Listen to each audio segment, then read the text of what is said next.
ಮಹಿಳೆಯರಲ್ಲಿ ಅತಿ ರಕ್ತಸ್ರಾವ ಮುಟ್ಟಿನ ಸಮಯದಲ್ಲಿ ಸಾಮಾನ್ಯವಾಗಿ ಕಾಣಬರುವಂತಹ ಒಂದು ತೊಂದರೆ. ಇದು ನಾನಾ ವಿಧವಾದ ಕಾರಣಗಳಿಂದ ವಯಸ್ಸಿಗೆ ಅನುಗುಣವಾಗಿ ಈ ತೊಂದರೆ ಸಂಭವಿಸಬಹುದು. ಫಾರ್ ಎಕ್ಸಾಂಪಲ್, ಚಿಕ್ಕ ವಯಸ್ಕರಲ್ಲಿ ಹಾರ್ಮೋನ್ ಇಂಬ್ಯಾಲೆನ್ಸ್ ಇಂದ ಆಗ್ಬೋದು, ಮಧ್ಯ ವಯಸ್ಕರಲ್ಲಿ ಫೈಬ್ರಾಯ್ಡ್ ಯೂಟ್ರಸ್ ಇಂದ, ಅಡಿನೋಮಯೋಸಿಸ್ ಇಂದ, ಹಾಕಿಸ್ಕೊಂಡಿರೋ ಕಾಪರ್ಟಿಯಿಂದ, ಕೆಲವು ಸಲ ಪ್ರೆಗ್ನೆನ್ಸಿ ಮಿಸ್ ಆದಾಗಲೂ ಈ ಥರ ಅತಿ ರಕ್ತಸ್ರಾವ ಆಗಬಹುದು. ಈ ಥರ ಅತಿ ರಕ್ತಸ್ರಾವ ಮುಟ್ಟಿನ ಸಮಯದಲ್ಲಿ ಕಂಡು ಬಂದಾಗ ತಕ್ಷಣ ಸೂಕ್ತ ವೈದ್ಯರಲ್ಲಿಗೆ ಹೋಗಿ ತಪಾಸಣೆ ಮಾಡಿಸ್ಕೊಳ್ಳುವುದು ಬಹಳ ಮುಖ್ಯ.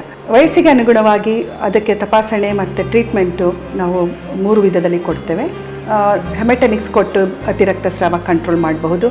ಕೆಲವು ಸಲ ಹಾರ್ಮೋನ್ ಟ್ರೀಟ್ಮೆಂಟ್ ಬೇಕಾಗುತ್ತೆ. ಅದಲ್ಲದೆ ನಾವು ಇಂಟ್ರಾಯುಟ್ರೈನ್ ಡಿವೈಸು, ಲಿಯೋನಾರ್ಜೆಸ್ಟ್ರಾಲ್ ಅಂತ ಡಿವೈಸಿಂದ ನಾವು ಮಿರೆನಾ ಅಂತ ಏನು ಹೇಳ್ತೀವಿ ಅದನ್ನು ಹಾಕಿಸ್ಕೊಂಡು ಬ್ಲೀಡಿಂಗ್ ಕಂಟ್ರೋಲ್ ಮಾಡಬಹುದು. ಎಲ್ಲ ಕನ್ಸರ್ವೇಟಿವ್ ಲೈನು ಫೇಲ್ಯೂರ್ ಆದಾಗ ಕೊನೆಯದಾಗಿ ಮುಟ್ಟು ನಿಲ್ಲೋ ಸಮಯದಲ್ಲಿ ಮೆನೋಪಾಸಲ್, ಪೆರಿಮೆನೋಪಾಸಲ್ ಏಜ್ ಗ್ರೂಪ್ನಲ್ಲಿ ನಾವು ಅದಕ್ಕೆ ಸರ್ಜರಿ ಮಾಡಬೇಕಾಗುತ್ತೆ. ಆದ್ದರಿಂದ ಅತಿ ರಕ್ತಸ್ರಾವವನ್ನು ನೆಗ್ಲೆಕ್ಟ್ ಮಾಡದೆ ಸೂಕ್ತ ವೈದ್ಯರಲ್ಲಿ ತೋರಿಸ್ಕೊಳ್ಳೋದು ಬಹಳ ಮುಖ್ಯ.